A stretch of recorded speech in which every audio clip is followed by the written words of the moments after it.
welcome to the NineSixFourTwo podcast. This is your host, Mr. Number 9. And this is The Fool. This is where me and The Fool give our Unqualified and unrequested. ramblings on the various issues in the world of sport. Or something like that.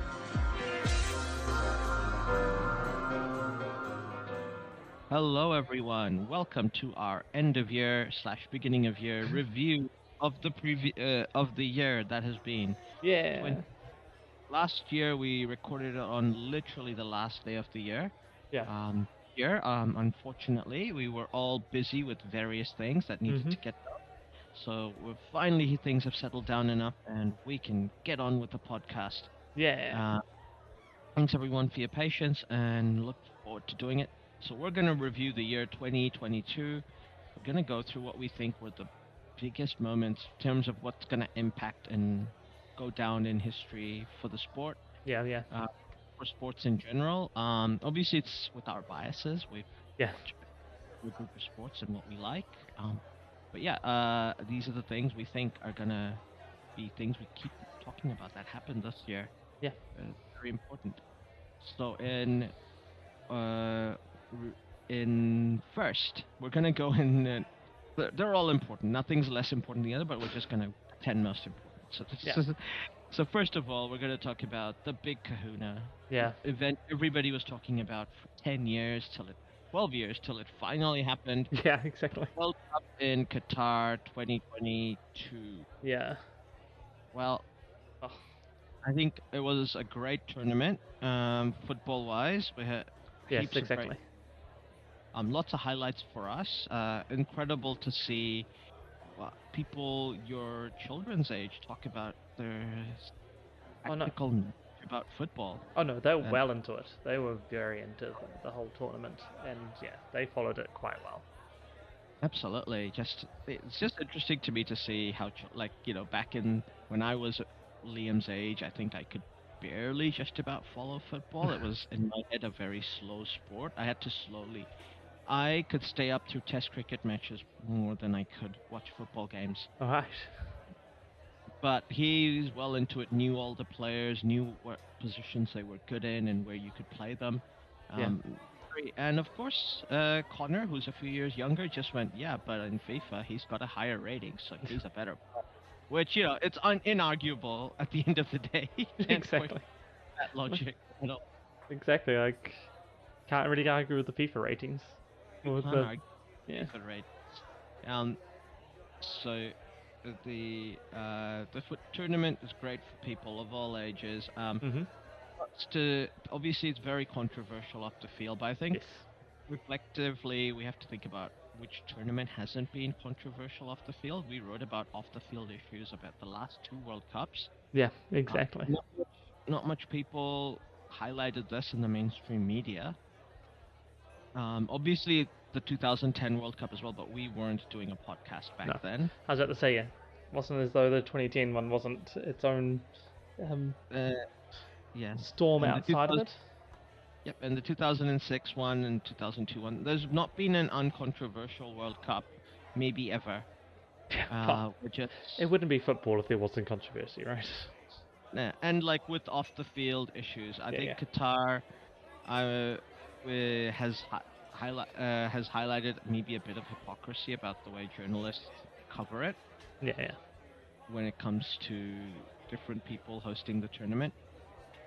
That being said, the one, the only, Lionel Messi, he's clocked the game. He's 100% achievements. 100% achievements.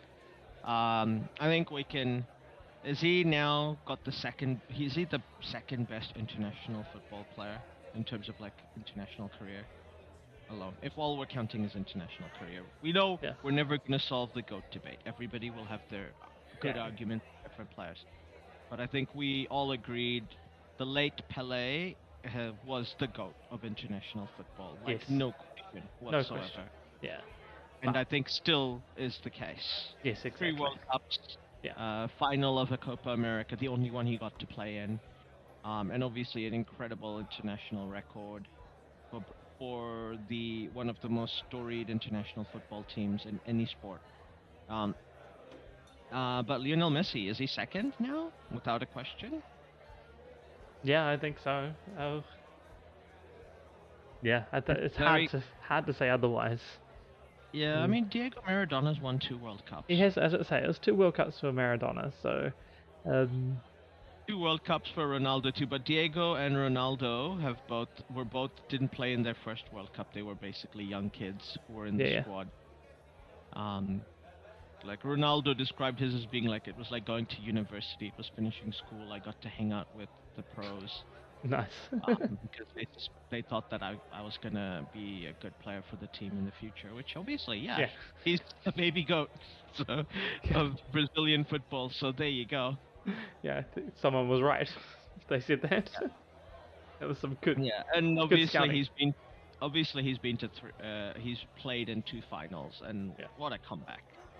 yeah, Um, exactly. to come back and win like when the way he did, like basically on at one point where he couldn't walk, and 6 months later he's lifting the World Cup trophy Yeah, and no, it's crazy. rightfully player of the tournament and Yeah, like scored double. Yeah, I mean, this the second best. There's a lot of thing. I think certain Kylian Mbappe might have a word to say to us as well. yes, I can imagine in the future that, in the not very distant future, maybe in 4 years' time, in fact, Yep, Mr. Mbappe may be knocking on the door of these conversations and saying, "Hey, look at my collection. Look at me." absolutely.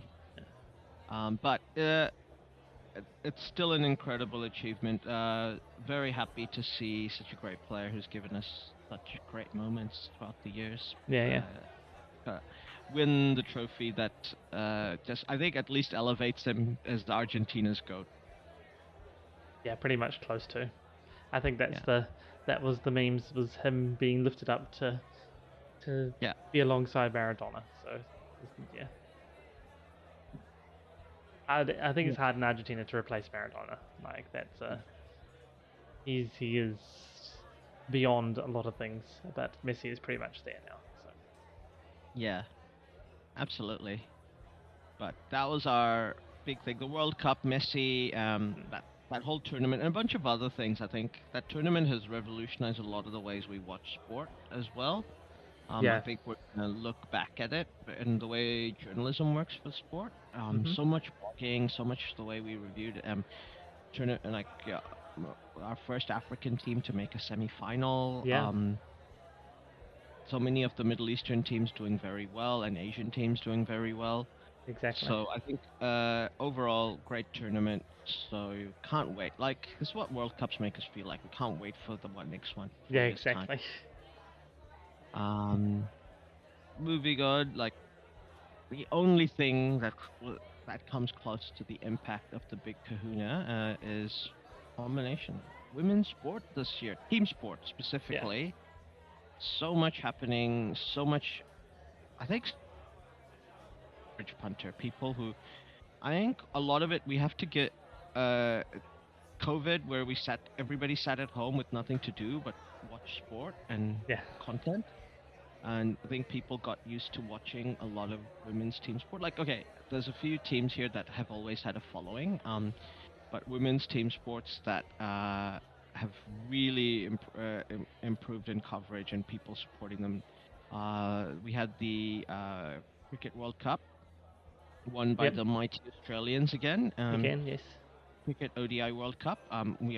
And this thing is continuing on with so much attention on women's sport. We're yeah, currently going through the first ever under 19s Women's Cricket World Cup, which already had a few upsets, great performances by team, and still going on. Um, then and it's going to be followed on by another T20 Women's World Cup. yeah, yeah, We had the Rugby League World Cup, which also threw up some incredible upsets yeah, yeah, and great performances. And then we had the two big ones. We had the Women's Euros, yeah. won by the Lionesses, and the the Rugby World Cup, because the Rugby World Cup doesn't gender its tournaments. No, 2021 Rugby World Cup, because it was supposed to be played yeah, last year in New Zealand, but it's played now. Uh, Won by the Black Ferns and won by the Lionesses. Two, these are for us. big, big moments as well. Both of these things, Yeah. as separate from the whole attention to women's sport. It's gonna continue. The effects, I think, the fact that we're seeing things like currently the WIPL Yeah. getting $150 million for their TV rights. It's incredible. That is incredible. Some of those WIPL teams are getting bought for more than the, the IPL teams were bought for back Oh. in the day. Yeah, that's a good point, actually. So You're that right. shows you how much the sport of cricket has moved on, and what we all knew was going to happen if if the IPL finally did a women's tournament, it would make money and it would do well. And I think credit to the BCCI, they have done it properly. They managed to get a good TV deal. Yeah. They've, instead of linking them to the franchises and giving the current franchise owners the opportunity to, buy into the teams, they went, nope, it's going to be its own thing. It's a separate identity, and we go on from there. It'll be interesting to see if that was the right play, but I think it feels like the right play. It does feel like the right play to me as well. Like, it does just felt like if it just got tacked on. I mean, the New Zealand Super Smash and the Big Bash have women's teams as well, but that's part of the same ones, right? And so it sort of feels like it's the double hitter, but always sort of feels like tacked on a bit. Like, oh yeah, we gave women's sport. Well, going, no, it's its own thing, with its own window and everything. It's just like, yeah, it's gonna be good. To be fair, Super Smash and Big Bash, Super Smash is not a franchise tournament. No. It's a provincial one, so it makes sense. Teams, so that's okay, and that makes sense. And these women's teams have been around forever, so it makes sense. Yeah. Not we've been playing women's cricket in New Zealand forever, so that's not. I think more it's just that the Big Bash. I think it improved. The women's Big Bash improved, and I think became a bigger thing than the men's Big Bash now because it's separated. Like they would, okay, we're run by our. Sure, we're still the same name franchises, but we run our tournaments at different times, and that's we do the thing that sort of worked well there. Like the New Zealand one, because it's always the same. It's like they had Otago versus Central men's and women's. Today in Otago, it was the same teams playing the same place at the same time. Yeah. Like double headers all the time. I understand why they do that in New Zealand, because getting cricket crowds is hard enough, and just getting the teams around as well. Games, and getting the domestic, especially for domestic games. Yeah. As great a tournament as Super Smash is, I think it's a great. It's really entertaining, really good, both the men's and women's. Yeah. Don't get me wrong, I'm not trying to say that the tournament itself is bad or there's not reasons why it's happening. I was just thinking from the IPL point of view, from the WIPL, that they went the same model of just either attacking, the games were the same franchises and just there were double headers all the time, and it was just then it would sort of cheapen's not the right word, but it would sort of just get too merged in and it might get lost. Or if it does its own thing with its own franchises, own structure, then it's two separate things, and it won't get lost in it. It can still be compared, and it still will be compared. That's just how I think the time work, for double headers in big tournaments is gone, right? I think the first two women's World Cup, T20 World Cups that were played alongside the men's ones, that was good. It gave the sport much needed, attention, and especially like when the women's team won the West Indies women's team won the the T20 World Cup, and then right after that game, the men's team were inspired. They were cheering them on at the sidelines, and then they came out and then won the most unforgettable T20 World Cup final ever with the Carlos Brathwaite. Remember that name? Remember the name. Remember the name finals, which that was historic, but we don't need to do that at the T20 World Cup anymore. I don't think. The women stand up on their own. People happy to go to their games. Even people like my dad, who's an avid cricket follower, is just like, women's cricket is just cricket. It's good to watch. Yeah. And he actually likes a lot more of women's cricket before because it was a more technical game. There was a lot more running around for singles, manipulating the field because there wasn't as much of a power game. It will come in women's sport. Oh, 100% will come. I was going to say, my dad likes the women's Super Smash better than the men's Super Smash. He'll actually watch a game of the women's game over the men's game. Just for that pure reason. Like, it's actually a more technical game.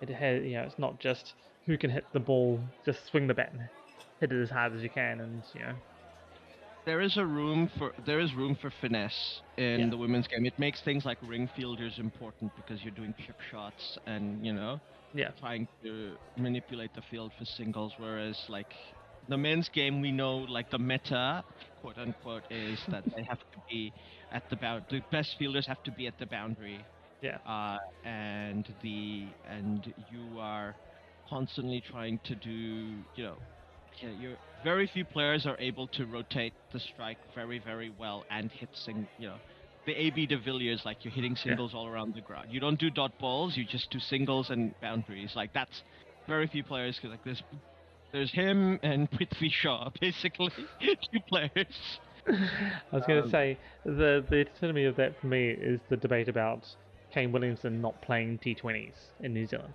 him being the best New Zealand batsman, pretty much of all time, and we have a debate about, and a fairly solid reasoning for him not playing T20s, and it's like to me that's an example of where the men's meta is, right? It has to be, it's hit big or go home. There is no in betweens. Forget Kane Williamson, Joe Root, who is arguably a better T20 player than Kane Williamson, nobody even debates that he shouldn't be in the T20. Yeah. And he's arguably the best cricket batsman in the last 2 years. Yeah, that's a good point. Joe Root's the best example of it. But yeah. They're the best cricket batsman right now, and no, he doesn't play T20s, and nobody thinks he should. Yes. So the sport, it's very much a different meta for the men's game. So I think the women's game does benefit from that. Now, specifically moving on to the Black Ferns, I think that it's like very much a coming of age tournament for them. They've been very dominant in the game. I remember the first time the Black Ferns won the Rugby World Cup when I was still in high school. I think 1998. Something like that. Well, they technically had some before. I think 98 was the first official Rugby World Cup that was sanctioned by International Rugby. Though they went back, and I think they've since gone back, and there was a 90. Oh, there might have been a 92 one or a 93 one, and then it was the 98 one. Like there was a weird timing in it. There's one before that wasn't official at the time, but now has been like retconned and like actually that's the official first one. But that was still won by New Zealand anyway, so it doesn't matter. Well, until New Zealand won that Rugby World Cup, I think the most successful team internationally were the USA at women's rugby. Yeah, well that's yes, but there was women's rugby at Olympics and stuff earlier, I think. No, I'm thinking something else. But it's only been a rugby. Oh yes. Before the 2016 Olympics, I think rugby. No, it wasn't.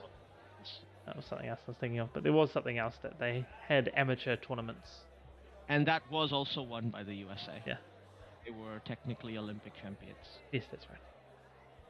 And but the Black Ferns have basically carved out their own identity. Like when they won the Rugby World Cup in 1998, they weren't even called the Black Ferns. They were the New Zealand women's rugby team. Yeah, I think, and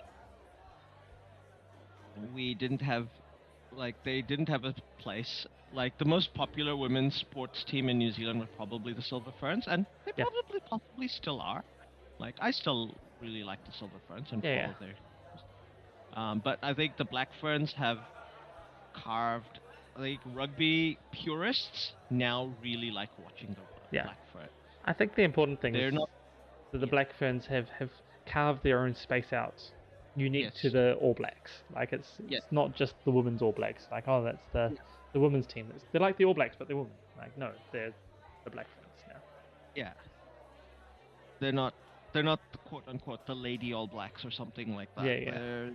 They're their own entity, and I think they have been for a while. But I think this is the first World Cup where the New Zealand public got to see it and experience it and embraced it. Well, the important thing is it's the first World Cup down our end of the world, right? And all the other ones have been in northern hemisphere, Europe. Yes. So it has been, New Zealand, it wasn't here on our back door, wasn't in our face, wasn't in our time, so it sort of got ignored and didn't, the Black Ferns won, the Black Ferns won, good for them. Yes. But now we got to see it, and more importantly, got to see Black Ferns rugby up close, and their own unique styles, and their own unique philosophies, and their own unique playing, Yeah. like who they are as characters as well. And so that Yeah. they I weren't. think I think also like the fact that there were two very different philosophies in that final. That England team, Yeah. the Roses and the Black Ferns had very different philosophies, and the Roses seemed to have a lot of the same philosophy as the English rugby team. Strong forward line, battering It's when the English team want to play at their best. Yeah, it is very much. I thought the Roses, were very much the English team, like dialed up to 11. The whole forward play, just like we're just going to really double down on our forward Yeah, play, and it's really good. absolutely. Just really And pushing it. I think the reason the All Black Ferns are different from the All Blacks, they're not playing KBA, where you keep the ball alive, at all costs, and they're not obsessed with space the way All Blacks are, and the whole what phase of play are you in, where do you need to move. They play a very, very well, and I don't mean this as an insult, like a very, very well developed version of play, like how we would play a rugby game and like as in the paddock and Yeah. fun. Like Yes. there's a lot of joy in that game. Like they're doing stuff because they want to and they enjoy it. Yeah. Well, I mean, Like, that is, and you listen to them, and I've been reading the Ruby 2 book. Yeah. But that is the underpinnings of the Black Ferns, is go out there and play with joy. I think that's the best way to describe them. And you say it's a very well defined and very well practiced and very well drilled version of that. But it is very much Yes. them looking at what are our strengths, what do we enjoy doing if we're out in the field, how do we develop a game plan around that wins, and then they drill through that so that whoever steps onto the field, they know what they need to do because it's the thing that comes natural to them and the thing that they can express themselves with. So that's why it comes out the way it does, because they just are all out there, and that means they can play as a team. And the crazy thing is, as you say, the Black Ferns are perhaps one of the most dominant teams of women's rugby in terms of historical. But they were, Yes. for this tournament, were the underdogs. And They were the underdogs, and Yeah. I think also like the Black Ferns seem to still have room for individuality in that team. Yeah. With the team play as well. Like the All Blacks are very much a machine. You fit in the cog of that machine. Exactly. And I But- think that's the other thing that people sort of grabbed hold of with the Black Ferns, is that, as you say, they're all individuals, they're all their own people, they're playing their football, as opposed to the All Blacks, which is very much machine. There is the All Blacks way, and you need to fit into that. And no matter how you actually play it at Super Rugby or provincial level or whatever, doesn't matter. You're in the All Blacks team. This is your role. This is how you're playing. This is the bit you're doing. And there are variations on those roles so that they can fit and change. And that normally is the year or two after a World Cup, and that's when the All Blacks are rebuilding or whatever, because some people have retired, and that's them. Really, it's the All Blacks figuring out what the new cogs in the machine need to be. Like, do we need to change any of these? Do we have a new cog that fits straight into this, or do we need to retinker everything? That's always a little bit of the, like last year for them, not quite working. It's them returning the machine, but it'll come back. But the Black Ferns are not a machine. As you say, you feel the personalities, you feel the players, and they just are out there. It's a homemade recipe. You feel like every time you make it, it's slightly different than before. Like Exactly. I know what the All Blacks are gonna do roughly, personnel every time they go out to play. I don't realistically know what the Black Ferns are gonna do every time. I have an idea. Yeah. But it'll taste different every time. I think the difference. Recipe. Yeah, as I say, I think with the All Blacks, you know what's going to happen. As you say, it's how well are they going to perform, and that's what you're watching. Is like, you know exactly what each player should be doing, and you sort of the faults are where you can see them not doing that thing. The Black Ferns, you don't know what each player's going to do, but you know what the result is. You know what you say. You know what they're making. You know what the end result's going to be, but it's going to be different. The recipe's going to be slightly different. That ingredient, or they might throw a pinch of one spice in just for the fun of it and something else. And so watching it unfold is the joy, right? You know vaguely you know what the recipe is for, therefore what the outcome will basically look and taste like. But Yeah. the method of getting there and the exact outcome is unknown, and it's a joy Mm, to watch it unfold.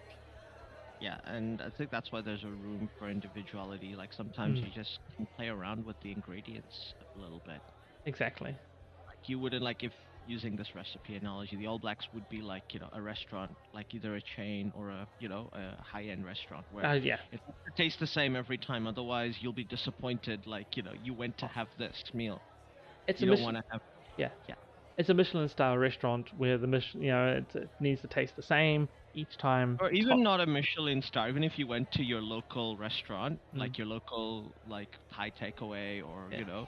if you went there and the food tasted radically different or even slightly different, you'd be like, it wasn't good this time, Yeah. right? Like that their goal is to give you a flavor that's the same every time and Yeah. that Yeah. you like.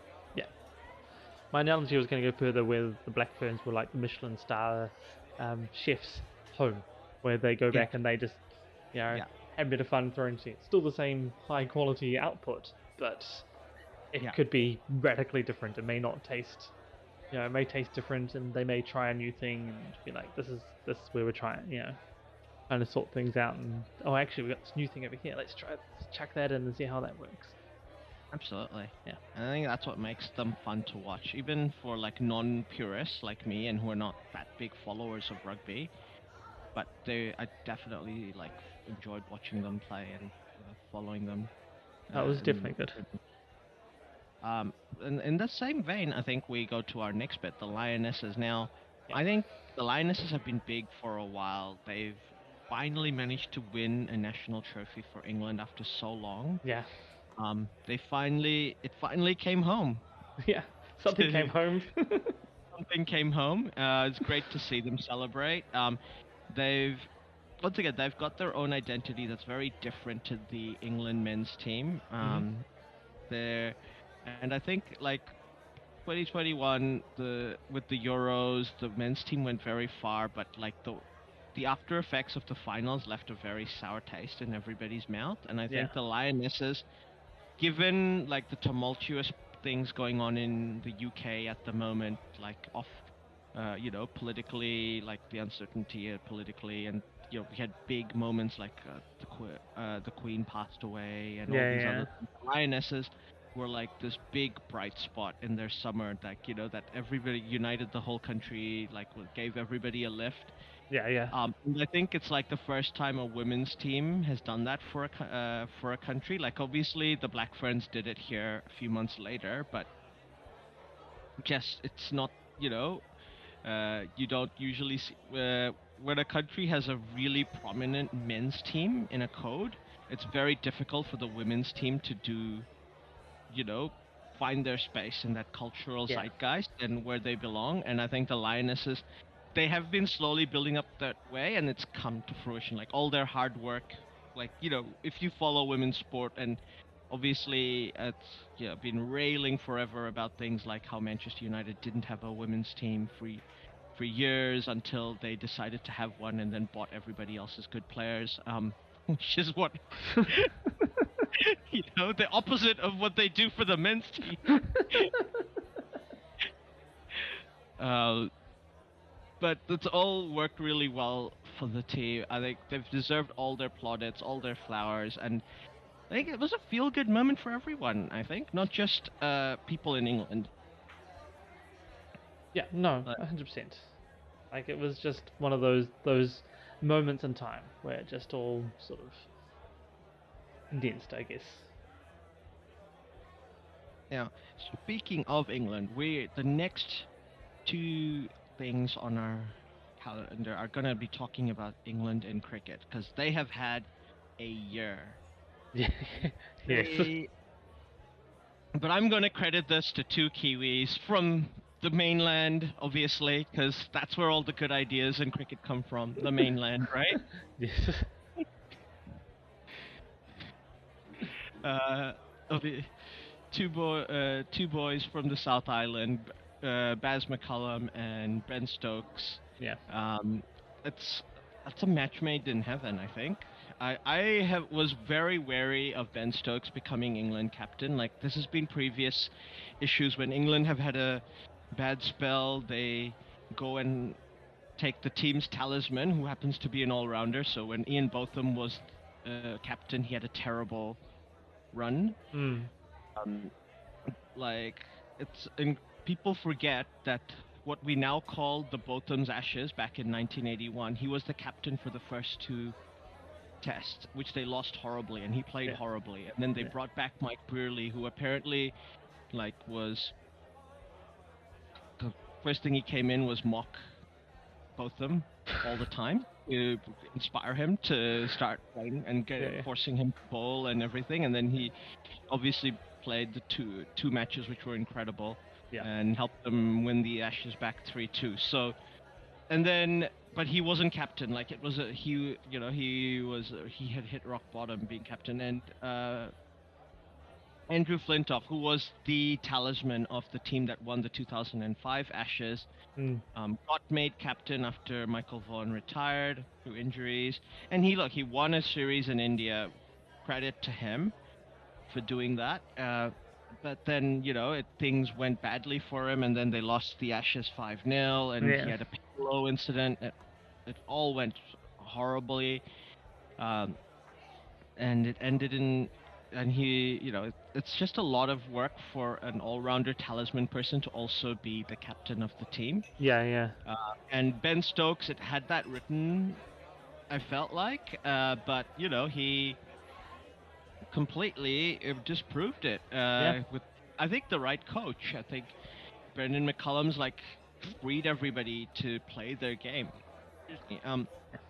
Everybody's opinion of Bazball is pretty much attack, but I think we have to remember Brendan McCullum's the guy who brought in BJ Watling into the team because he thought he was one of his favorite players, and he liked BJ's game, which is to be defensive and lock it out and fight.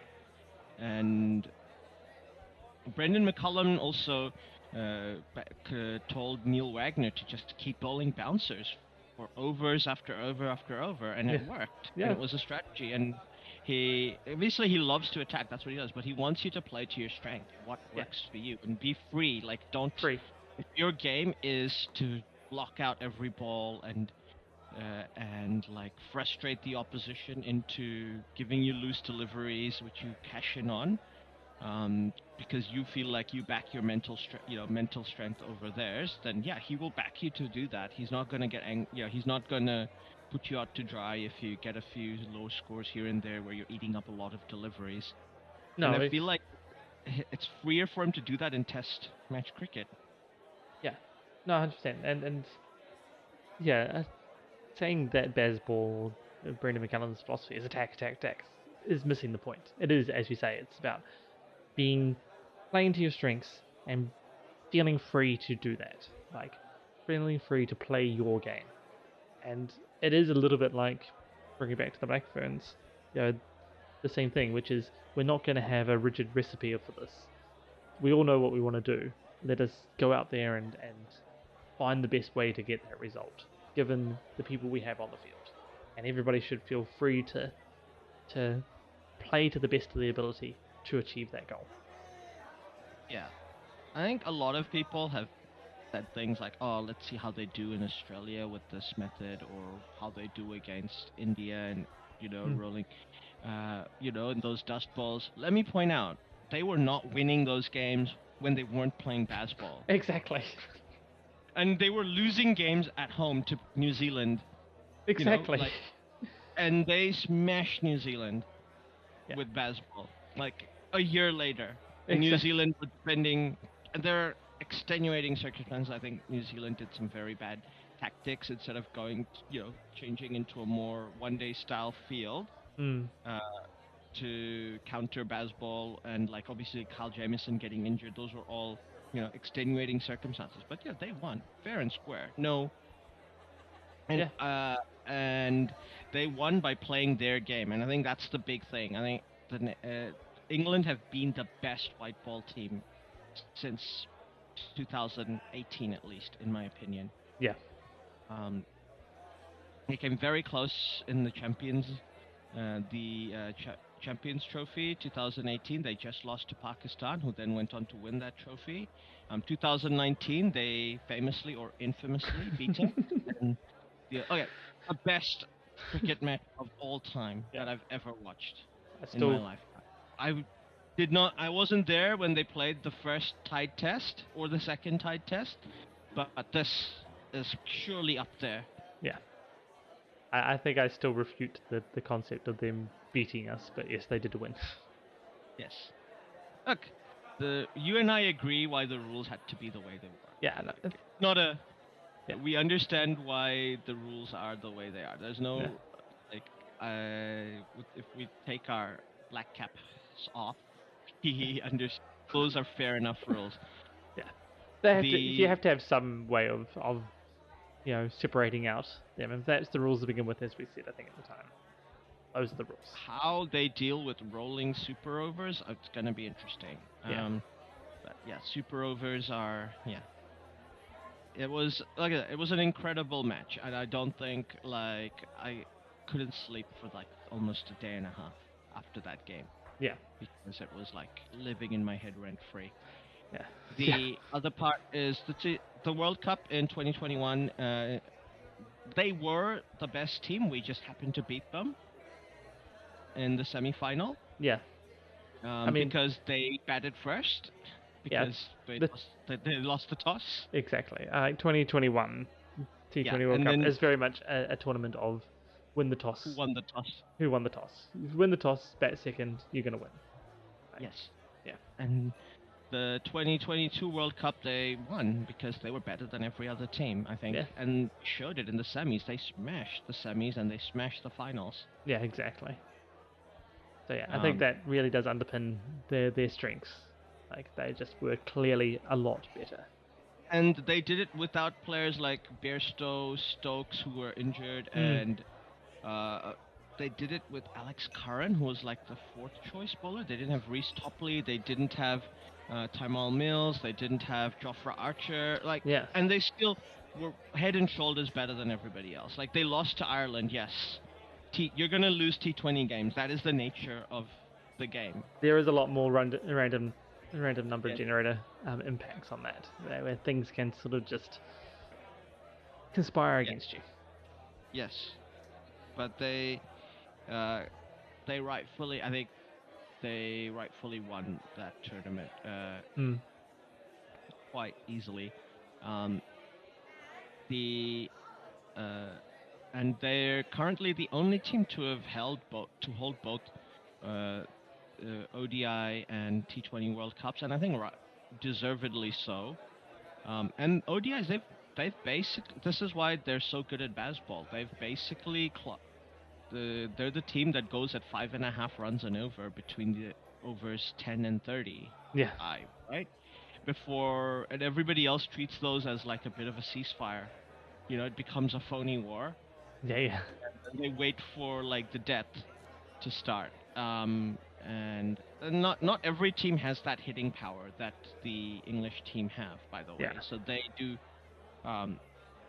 and this is why they can do that in Test match cricket. I think everybody going Bazball's going to be. Oh no, who else has England's level of white ball hitting skills that they've shown? Maybe India. Yeah. Other than them, who does? Not New Zealand, not Pakistan, not Australia, not South Africa. No. New Zealand have a good ODI batting lineup, I think, and they can compete with. I think if it's a very good batting pitch, I think New Zealand can be competitive against a team like India and Australia. But I think if it's a very good batting pitch, England beats everybody. Yeah. They don't. Their batting lineup is just too strong. If it's only in a match like that 2019 World Cup final where 240 was a good score. Yeah. Because the ball was moving enough and you were getting enough movement off the pitch, and you could develop pressure from that. It was but if it's a flat pitch, even bounce, not much movement, England are gonna pwn you. Pretty much, And, yeah. and you, if you don't have any leg spinners, England are gonna pwn you. Yeah, pretty much. So I think it'll be interesting to see what happens after. They're not going to qualify for the Cricket World Cup Test World Championship final this year, but we shall see if what happens. Because South Africa getting a draw in that final game against Australia means that they are not guaranteed to make the final now, and if India sweep them and Sri Lanka manage to beat South Africa at home, I believe, then it'll be an India-Sri Lanka final. How incredible will that be for the Sri Lankan Test team? That is crazy. It really is. But we'll go a bit further into that because that's going to come in the next few months. It's going to be an interesting few months of cricket. But so basically, Bazball, England, two things. I think they're still going to continue. Bazball is going to continue dominating the game, and I think England's white ball dominance is going to continue. They're my favorites to win the 2023 World Cup in India. Yeah, I think so as well. I think all that we talked about there is why. But yeah, England's white ball dominance is almost assured. So being a nice Black Caps supporter, I hope that we can do better than expected. I think a tournament in India suits New Zealand, I think, because New Zealand are pretty good in Indian conditions, as they've shown. Yeah. Team are pretty good against spin bowling, and India are the best spin bowling lineup in the world at the moment. So, and New Zealand are okay against them. So. Yeah. No, I think New Zealand will do reasonably well, but yes, it's I do expect England to also be doing extremely well. And you say, and Bazball I see is just continuing to shape Test cricket. Even though I see Brendan McCullum doesn't actually like the term Bazball, but well, you may have to put up with this. You may just have to put up with it. Yeah. Staying on with cricket, we're going to go into the first country to ever play international cricket, the USA. Yes. Now, there have been lots of things moving around.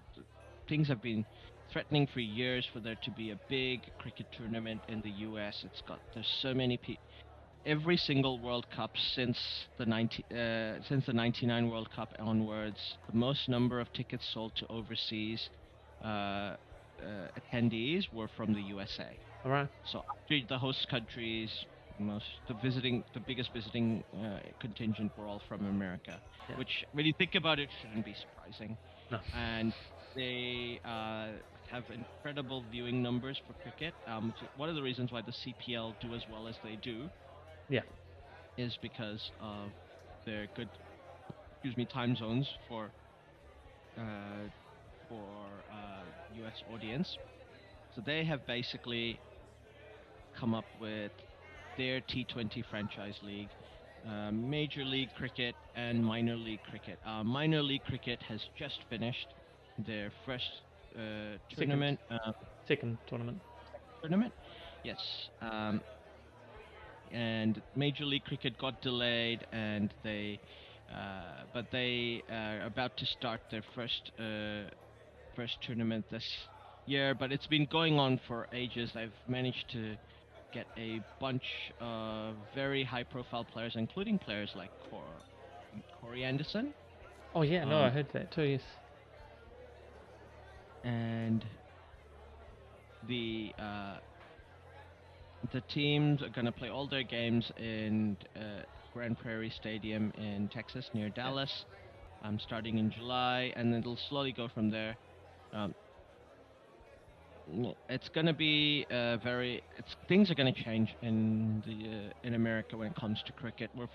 Cricket's already a very popular sport there, despite what people may think. I mean, we're talking about people investing like Microsoft CEO Satya Nadella, Ross Perot Jr., the son of the founder of EDS, and I'm sure EDS, which is owned by HP now, probably have know how popular cricket is because of the sheer number of people from the subcontinent who work in Yeah. work in their company, and the currently they've got 6 teams based in Atlanta, Chicago, Los Angeles, New Jersey, New York, and I think San Francisco.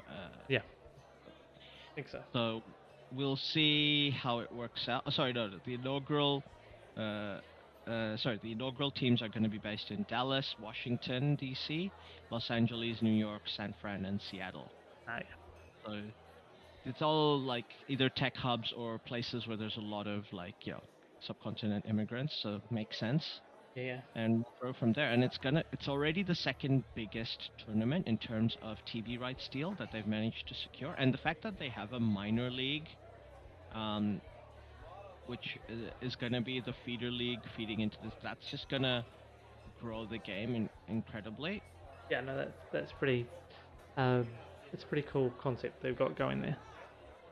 Yeah, and the minor league, it's now a possibility for people of West Indian subcontinent heritage, and then eventually like not people outside these heritages who are like can play who play cricket can go play in because now colleges have the NCAA have a cricket tournament which has been funded by Shivnarine Chandapal amongst other people, and then it's from there you move on to like a minor league system and then go into the major league. I think it's really well thought out. I think it fits the American sporting space as well, and I think we are probably gonna see a revolution with cricket. If we're gonna have 2 hubs, like the BCCI rules the cricketing world, but if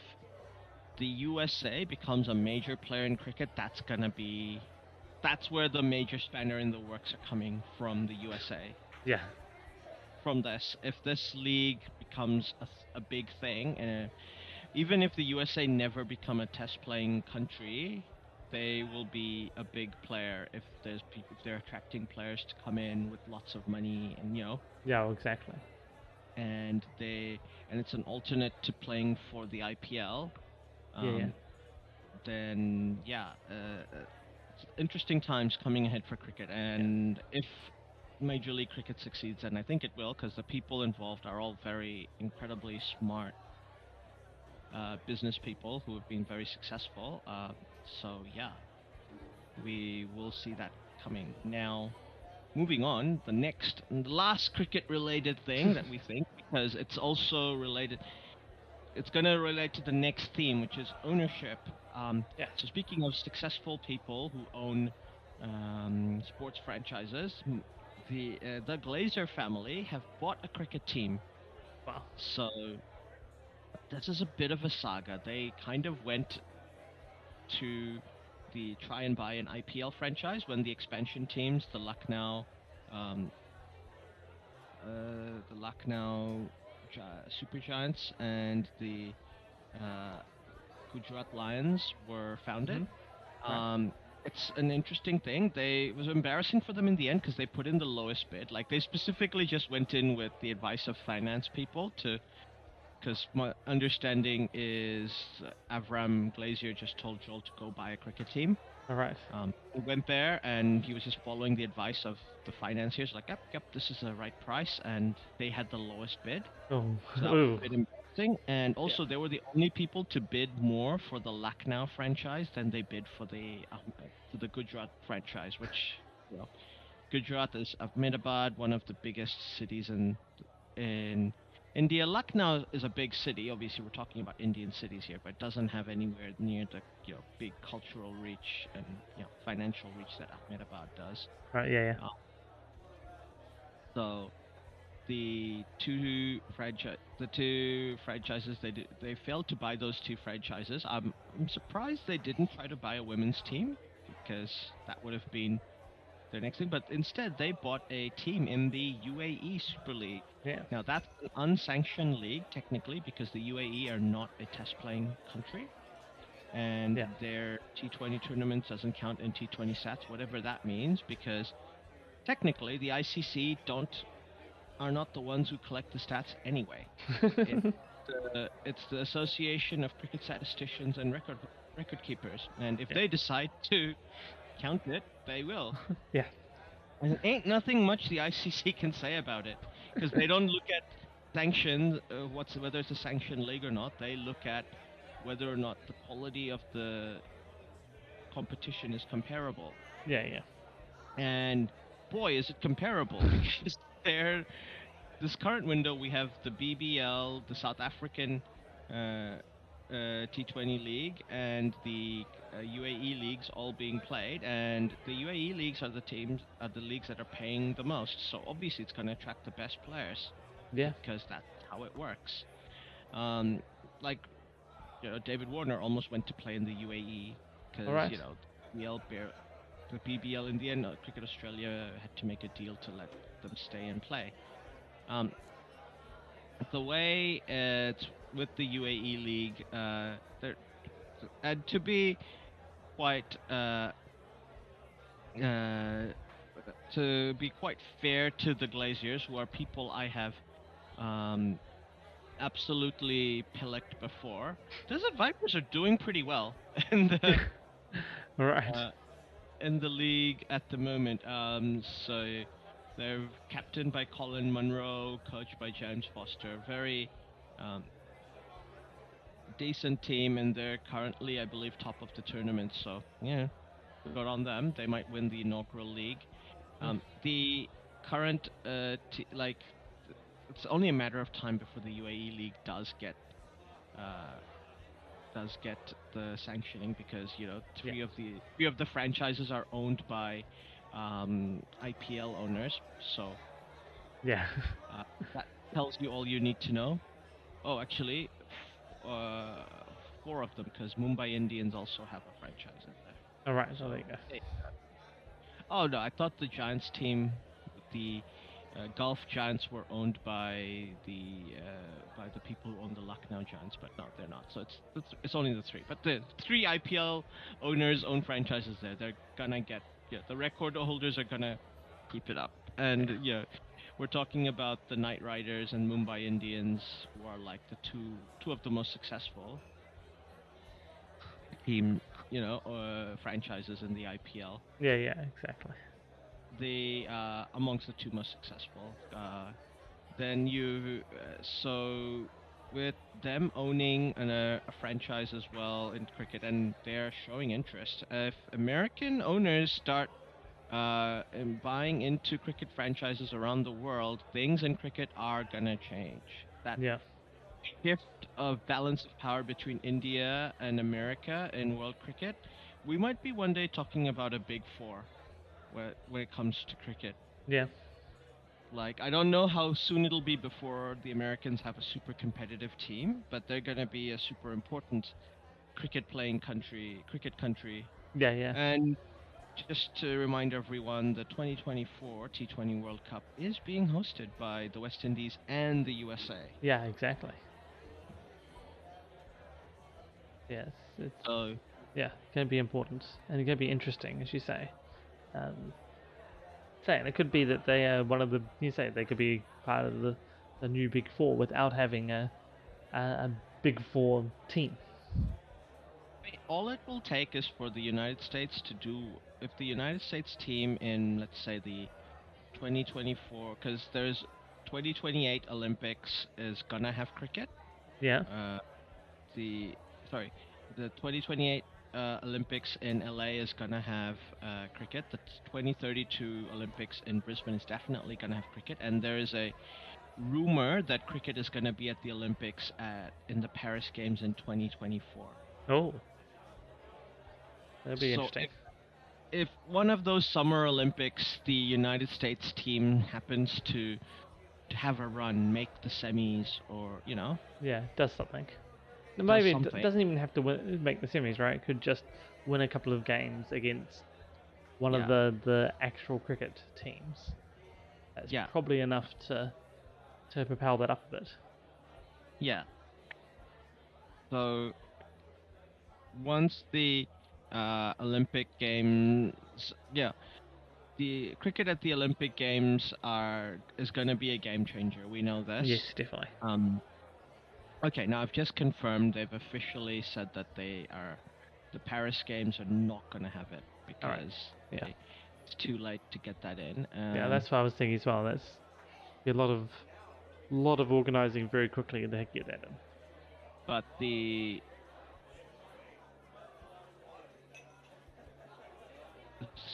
are the LA Games are very, very interested in having cricket, which makes sense because the Olympics. This is how you get the subcontinent grow in the subcontinent market, right?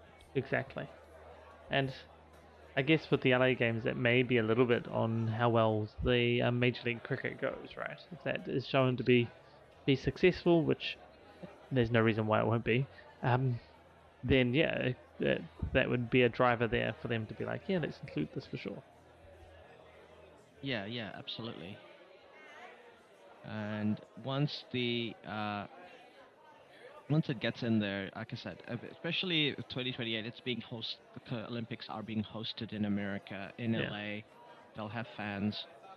So I feel like there is a seismic shift coming in cricket with new players coming from the United States. Yeah. And cricket is a sport that's possibly easier for the United States to get into and become good at, become a majorly, successful team than it is for example, football. Yeah. Like, I think, like the USA in rugby could, how we have the top 10 teams, the USA could easily become an 11th team. Yes. Maybe 11th and 12th with Japan. Like, that's very possible, like, given the way it works. But cricket is even more viable in America commercially than rugby is. Yeah. No, I can see how it's very commercially viable in America for cricket. Now, just to be clear, when we go, this topic of the Glaziers moves on to our next topic, the Americans and owning sports teams in English football. That's not a new thing, but they're all selling their teams. Yeah. So apart from Todd Bowley and the group that owned Chelsea, they have obviously bought. Now I think we have to say there are extenuating circumstances with the fact that the war in Ukraine led up to this. Yeah. The fact that a club like Chelsea got on the market. Roman Abramovich would not have sold Chelsea if he did not. If he wasn't forced to, basically. If he wasn't forced to. And let's just say, realistically, Chelsea is not intended primarily as a profit-making venture under the ownership of Roman Abramovich. In many ways, it was possibly a not money laundering, but at least a money storing venture. So Roman Abramovich just didn't need it to be losing heaps of money, but it's a place for him to convert his quote-unquote black money into white money, or Russian money into money stored in outside Russia legally. Yeah. I mean, that was always the money laundering thing was always the allegations thrown around early on, but I think it's more what you're saying there at the end there, which is not so much black money turning to white, but Russian money turning to not Russian money. Which I think for him was more important. It was just how he got his money out of Russia. Exactly. And the second thing is, let's be honest, Chelsea Football Club under Abramovich was the most successful sports washing enterprise in the history of sports washing. Like, it legitimized Russian business in the West. It really did, yeah. Like, it opened doors for people to come in, not just buy sports teams, but to invest in companies and, like, open up startups and all these other things. Yeah. I mean, as you say, it started off with a lot of, bad press and bad, not bad press, but bad rumors around. Not bad press is wrong. Bad rumors around it. Like a lot of people making, fans making fun of it and all the rest, and saying, but it quickly, but I think. I remember when Roman Abramovich bought Chelsea, like literally financiers were like, well, he's a billionaire. This is a hobby that he's playing. Yeah. He's bought a football team, and to be frank, if I was as rich as he was, I would do the same. 100%. And like, yeah, I'm not. Let's be real here. So, Roman Abramovich. So Chelsea Football Club did not need to be financially making a profit the way. Like, No. let's be fair on Todd Bowley, and he's not being dishonest about this. He's like, look, I do care that Chelsea are successful off on the pitch. I don't, but that's purely motivated by profit. I want to make money off Chelsea, Yeah. and his goal, other than his goal, is probably that I own Chelsea for 10 years. It's worth about, let's say he's bought it for 5 billion. It's worth about maybe 8 to 10 billion, and I sell it for that. It's worth 8 billion. I sell it for 10 billion. I make 5 billion. You Yeah, know, in 10 years. That's my goal. Yeah. Which is fine. Like, and that's maybe his thing. He's not potentially. He's not looking to stay at Chelsea. As successful as Chelsea might be, it's not recovering $5 billion of investment like that No, quickly. no. Unless there's a Super League, then the game changes. It does change a bit, yes. Because, if you're making 900 to $1 billion a season in, like, revenue, then, okay, you can recover your 5 billion, the mere 5 billion that you've paid to. Yeah. No, this is not a net, this is revenue, so obviously that's not the net. No, but yeah, still. Then it's worthwhile to buy something for. This is why NFL franchises go for 5 to 6 billion, because they, from TV rights alone, they get like 900 million a year, Yeah. 900 to a billion a year. Okay, on top of that, whatever merch they can sell and all this other stuff, marketing, and contracts and other things, image rights, I'll make more money, so it's worthwhile. Yeah. But Premier League football clubs like Chelsea are potentially able to do that, maybe, but it's not quite there yet. And yeah, it's so be interesting to see what he's planning to do with Chelsea. But the flip side of what tells you, like, this is the thing. We had all these things about that they were going to introduce legislation to prevent clubs from ever forming a Super League. And that's kind of died down. Nothing's come from that. We know that there's a bunch of. We know that Real Madrid, Barcelona, and Juve insist the Super League will happen. They're gonna make it happen. Yeah. AC Milan and Inter Milan have basically washed their hands a bit. I think they're no longer interested. Yeah. My understanding was that when the six non-English teams were like, let's pull the lever, and they approached the English teams, they didn't think the Premier League teams would agree. But all it took is for one Premier League side to go, yep. I think it was probably Manchester United. Yeah. And then everybody else had to go, yep, we can't be left behind. Yeah, exactly. Like, I think Chelsea and Manchester City were very much, if it's gonna happen, fine. But we're reluctantly going because we don't want to be left behind in a potential Super League. Whereas the other four American-owned franchises, Spurs, Arsenal, Chelsea, and Spurs, Arsenal, Manchester United, and Liverpool, were all like, yep, sounds good. Yeah. A league with no relegation? Excellent. Yeah. I mean, it sort of showed at the time, right? It was, those other ones that sort of pushed along, and then once, the pressure came on, it was like the City and Chelsea that were pulling back first, and then it was suddenly all the rest sort of had to pull out as well, because they couldn't be seen not to be doing it. So yeah, and so the fact that the Liverpool owners and the Manchester United owners both are selling, I don't think it's a coincidence. I think they believe it will be impossible for English clubs to join the Super League, and I think probably England is not part of the EU anymore, and quite frankly, at the end of the day, if it becomes that if it goes that far, I can actually see the monarch going, yep, royal privilege, fuck you bitches. which prime minister is gonna force me to abdicate because I'm keeping football pure? Come on. Come on, yeah, bring it. Let's see how this goes for you. I mean, don't get me wrong. I don't think the monarch should be put in this position, by the way. No.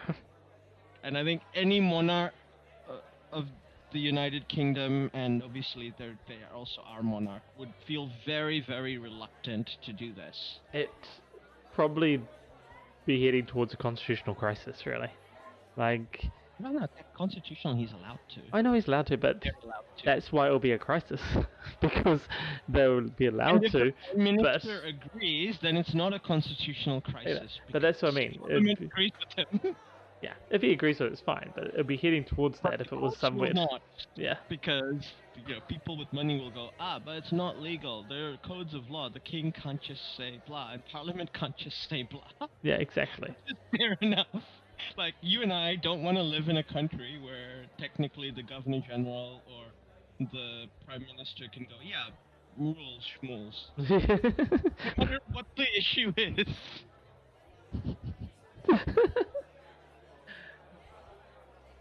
I mean, Right? Like, not to get into too much of a political discussion, but technically we do live in a country where that can happen. It's just a bit more of a rigmarole. The Minister of New Zealand doesn't even have checks and balances. They can just do what they want. The Supreme Court can go, that's illegal, and the Prime Minister goes, that's nice. The Prime Minister... Well, no, the Prime Minister goes, oh, you say that's legal. Right.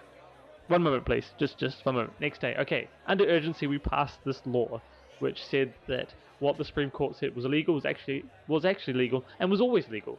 And they're just full of rubbish. So, sorry, Supreme Court, you're full of rubbish. Basically, as I said, Pat, nice.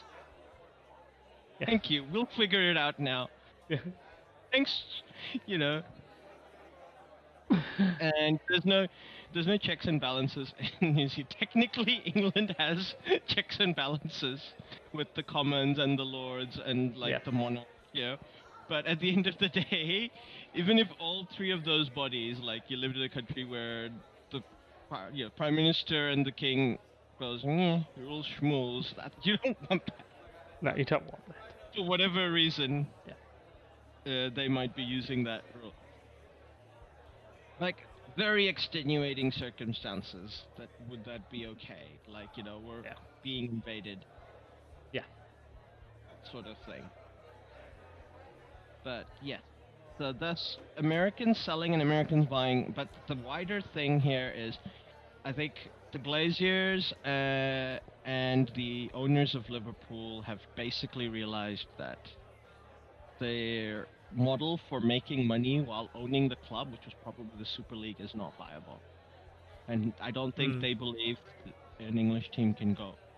But does Todd Bowley believe that he could join the Super League? I'm like, okay, let's be fair to Todd Bowley. If it's a case of 4 other English teams have said yes, and he's like, I don't want to be left behind, I'm not gonna blame Todd Bowley for that. No. That's what Sheikh Mansour had to do with City, basically. Yeah. I mean, that is the case, right? If others are going, then you sort of have to go. It's not a lot of options left. But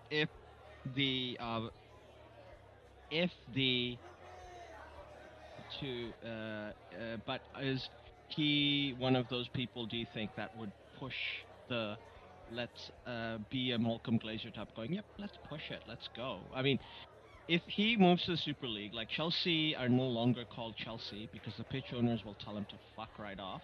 Yeah, 100%. Because I think Chelsea were going to go into the Super League being called, West London Dragons or something like that. They weren't allowed to keep the crest or keep the name. Oh dear. Or play in Stamford Bridge. Yeah.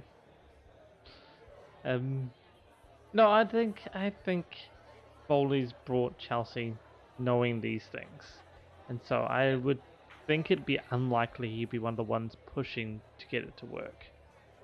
It wouldn't take a lot of pushing or prodding once other teams started jumping on board for him to get on board, and he probably wouldn't be as quick getting off board if once again it became clear that pressure was mounting not to do it, or that they couldn't force their way through it in some way. But I don't think he'll be quite as quick to get on board and pushing the go button. But we'll wait for others to join before he starts. Like, he just won't. Like, Chelsea under Abramovich the first time around the Super League were very reluctant. And like City. Yeah, well, like, two members of your board resigned. yeah, it was extremely reluctant, and it was like, okay, we are only doing this because everybody else is doing it. I think with a Toll Bowley type Chelsea, it'll be a much more neutral one, which is, okay, we're not going to jump in, but we're We're not going to abstaining. start it, but if it's beginning, we're going to join. Yeah, they're going to join pretty quickly. And as I remember, the first time around, there was some discussions among the owners of those top 6 or so anyway, and Chelsea were one of the ones, and City were like, no, we shouldn't do this. But I sort of feel if those discussions happen now, Bowley would be like, either way, I'm good. So Yeah. So it would be interesting, but I think you're right though that if a Super League, if it does find its way through, I don't think there'll be English teams. I think so too. Interestingly, another American person did buy a team, which was the people who bought Bournemouth. All right. I don't remember his name, but he did say he thought it was a bargain because it was cheaper than buying an MLS franchise, which is true. Yeah. And I think he's already made more money than he would from an MLS franchise. Wow. So he's quite happy. I think Bournemouth, obviously, they're probably getting relegated this year. You and I both agreed with that. But they could easily come back in again. I think they're a very well-run organization and have a good setup. So it'll be interesting to see what happens there. With the Premier League being as big as it is, I think it goes on to our next big thing, and this is going to be a huge conversation that kind of goes on throughout this year and maybe next year. Super League shenanigans. Yeah. Still going on. It is still going on. Madrid and Barcelona are still technically trying to get the Super League to happen. They are suing UEFA, and they might win that case. It's looking like they won't more than they will, but yeah, they could, I guess, still. Because their arguments for monopoly is not unfair. Like, I can disagree with why they're doing it, and I don't like it, but they're not. They're basically saying UEFA are not allowing, UEFA are a monopoly, not allowing us to do what we want. Why should we have to play in the UEFA League if UEFA sanctioned European League? Why can't we just play a normal Spanish League and do our own thing in Europe if we don't want to play in the UEFA one? Yeah. They should It's be just allowed to bully us into it. It does seem like most of the legal experts coming out and rulings and non-binding stuff so far, but that it doesn't.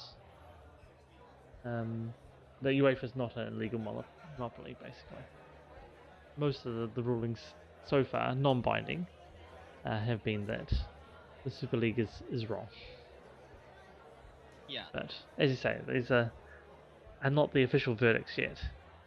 Yeah, there's no official verdicts. Obviously, they're going to go all the way to the final Court of Appeals, the European Court. So we shall see the space when that happens, when and if that happens.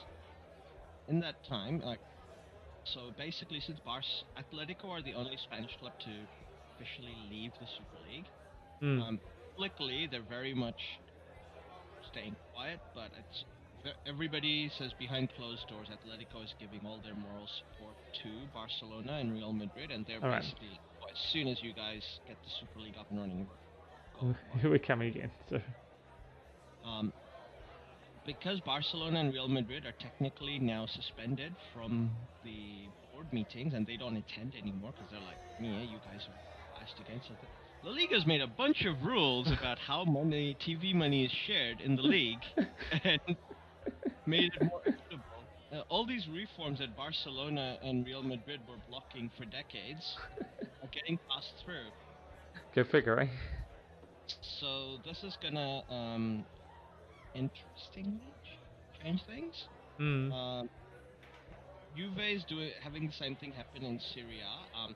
Juve have also, as time of I think they have been deducted 15 points from the league for shenanigans when it comes to lying about FFP stuff. Now that is Okay. the sheer extent of what the Syria can punish them, like, because, football stuff.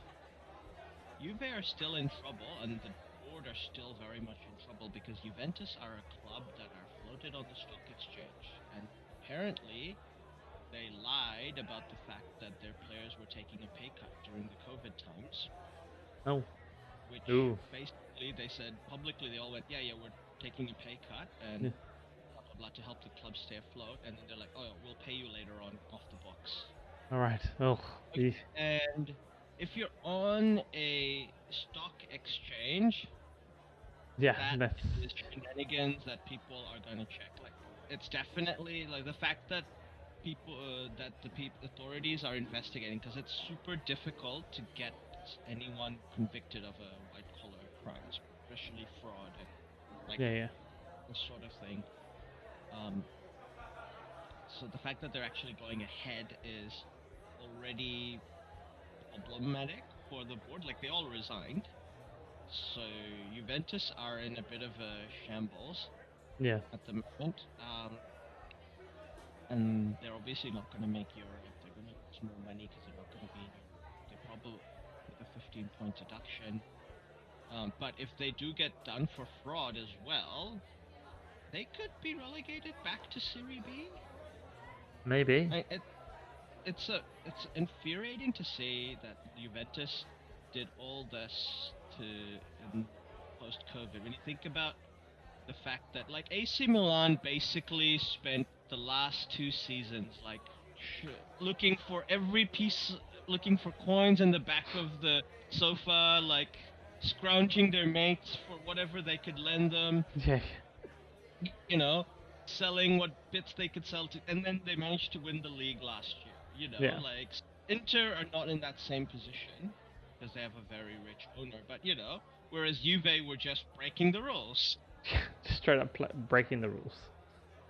And they didn't even they came fourth after breaking the rules. Did they come fourth or fifth? No, they came fourth, didn't they? Fourth, yes. Yeah. Last season. So that already tells you, it's like I said, it's incredibly infuriating that the people who run Juve did this. I would not shed a tear if they were to get relegated. Again, they deserve it. Yeah. For blatant cheating. And the next and it's gonna be very difficult. Like, Juventus might be forced to join the Super League if it happens, if they get into fraud, because they could be further relegations and issues with how they did things. Yeah, now, exactly. As a ending note with the Super League, because we can't. How do you, assuming the English teams don't join the Super League, what do you think? What teams do you think, if you had like a 18 to 20 team Super League that could be get as much eyeballs and attention as a Super League like this, would be actually competitive with the Premier League? What would that look like? What clubs do you think? Obviously, I think, obviously Real Madrid, Barcelona, yep. Yeah.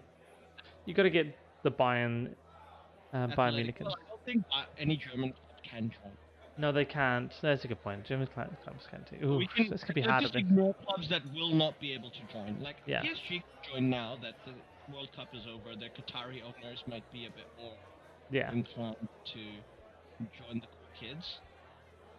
You'd have to get the Italian clubs and Spanish clubs, French Juventus, clubs. Napoli. Let's just argument's sake, if those two go, the 2 Milan clubs go, fine, we'll hold the leader. I don't know if you can get the Roma and Lazio along as well. Roma and Lazio, that would give you 10 clubs. That would give you 6 clubs from Italy. You've got 3 clubs from Spain, maybe another Spanish club, maybe Espanyol. So you've got 2, maybe Valencia. Maybe Sevilla. Yeah. Just seeing things that might have decent followings as well, so you can get eyeballs on, like, not just followings in Spain or in France or in Europe, but eyeballs outside of Europe as well. So that's what you need. If the Super League's going to succeed, it needs to have worldwide appeal, right? So you need to have football names that come from that. Do you think the big three Portuguese clubs, Portugal's going up in the rankings as well in Yeah. the league? The big three in Portugal could potentially be given an offer they can't refuse. Yeah, exactly. You need those. Maybe Ajax. Ajax, definitely. I think if you can get them. Maybe PSV if you get Ajax. Yeah, maybe I think. Feyenoord as well if you can get Ajax. Yeah, I think the three of them. You got to get a few more French clubs in there. So, Lyon, Marseille, Monaco. Monaco. Would you? I think obviously, for argument's sake, we'll just say the Scottish teams can't. Yeah. Because the English teams can't, the Scottish teams can't. But if Scotland become independent and join the EU, maybe you get Rangers and Celtic in there as well. Well, that would definitely give them their worldwide appeal, right? Yes. I mean, they're not successful clubs now, but they're definitely well-known clubs. I mean, yeah, not at Barcelona, Madrid, PSG, Juventus are giving you really big star power worldwide. I think eventually, once the Russian football teams are allowed to compete again, maybe you'd have clubs like Zenit and maybe Spartak or CSK. Yeah, that's other ones. It's some of even the big three from Turkey, or the big yeah, three from Greece. There's a bunch of teams to bring in there. Central Europe has some there. Like there's places they would. Yes, so there's definitely teams out there you can make a pretty viable Super League. I don't know whether you'd be like at the moment. People like us, we do watch games that seem interesting to us. We'll watch a Brentford versus Brighton to be like, that could be an interesting game. Like, I want to see different philosophies in action. In the USA, I think the thing, like, in what the Premier League has done really well with La Liga, outside of El Clasico and a few other like rivalries, Espanyol, Barca, Atletico, Real, and Real Barca. Sorry, Atletico, Barca. Yeah. If you watch Barcelona play Eibar, hardly anyone's watching it, but people watch Wolves versus United, for example, or Brighton versus Chelsea. Yeah. And from that, because people watch those other teams, people will start going, oh yeah, I kind of like this Brighton team, or I kind of like this Wolves team, Brentford team, and those clubs have started getting a following as well. Yeah, exactly. So even like a club like Everton have a bunch of international fans who follow them and like the team, which I think La Liga, they were dominant economically for a while, but they basically concentrated the dominance in the hands of the big three. Yeah, and really it was the big two, with the third one just sort of Atletico eventually pushed its way into it, but no. I mean, La Liga was always Barcelona and Real Madrid. Those were its big eggs in its big basket. And like even now, like the Premier League is a thing that's been built up slowly. Like I don't think a Super League can come in and compete immediately. It would take a bit of time for them to develop the brand. Just think, like the Premier League has every good manager other than Carlo Ancelotti playing in it, working there now. And Carlo Ancelotti had worked there before, and a couple of seasons ago was like at Everton. Like he's the Real Madrid manager. He was managing Everton. Yeah.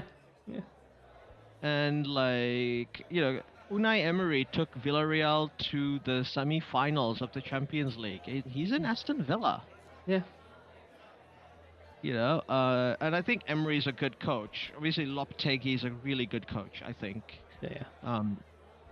Sevilla to Europa League. And then Diego Simeone is the other big good manager who's not in the Premier League at the moment, and he's going to be because he's leaving Atletico this season. I mean, okay, Zidane's not there, but if Zidane gets another club job, if he's not going for the France job, he's probably going to work in England.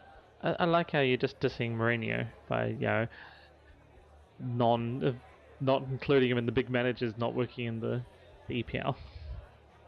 Well, Uncle Mo will come back to England at some point, right? There's big rumours I saw today that potentially he'll be in for a third go at Chelsea come the summer.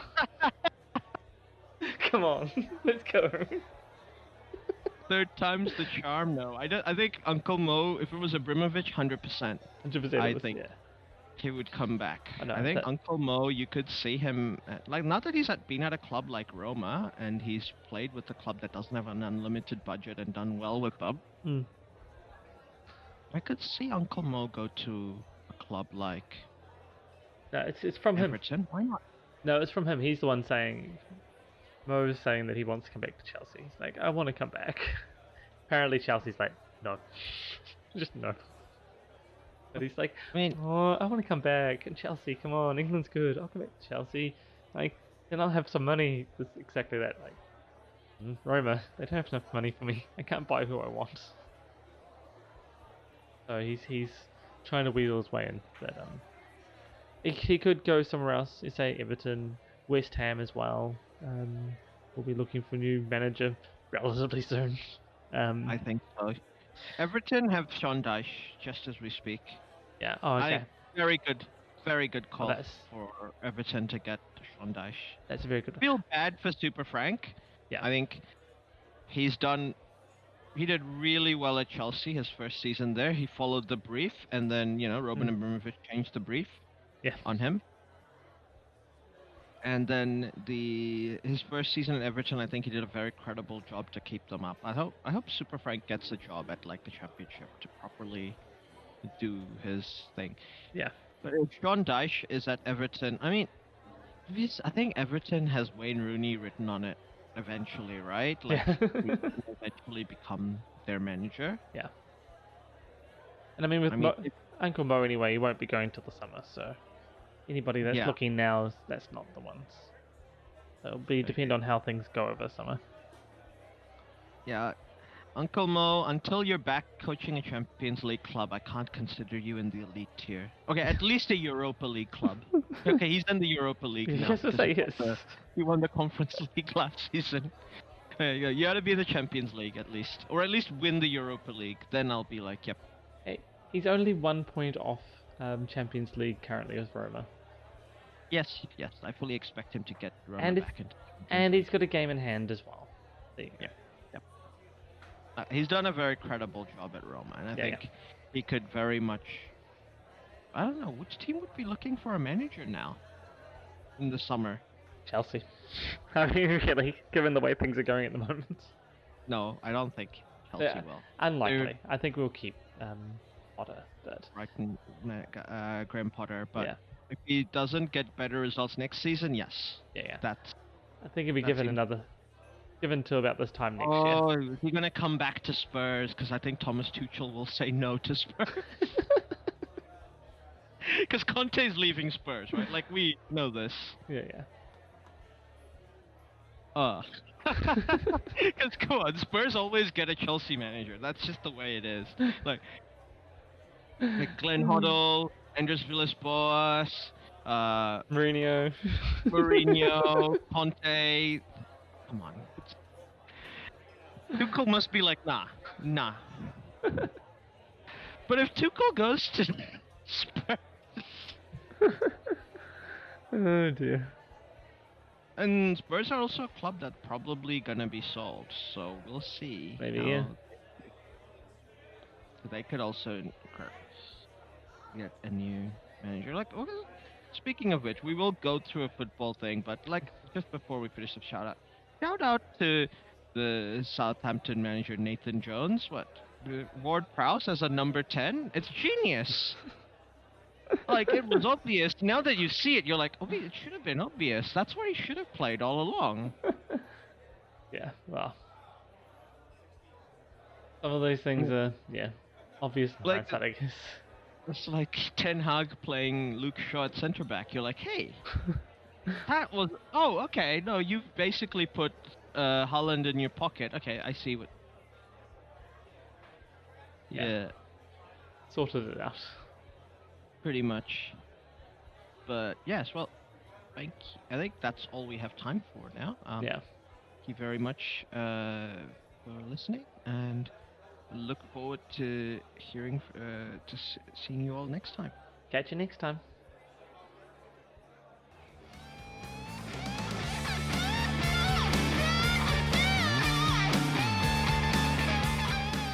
Well, that is the end. Thanks for listening all the way through. If you liked what you heard, we have even more. NineSixFourTwo Discord and a Buy Me a Coffee. Pretty sure it's Buy Me a Beer. Oh yeah, buy me a beer on buymeacoffee.com. In both these places, you can talk to us, and we may even listen, especially if you do buy a said beer or coffee. I might still be confused. Yes, we're easily bribed. All links are in the show notes below. Don't forget to like and subscribe. This is on YouTube.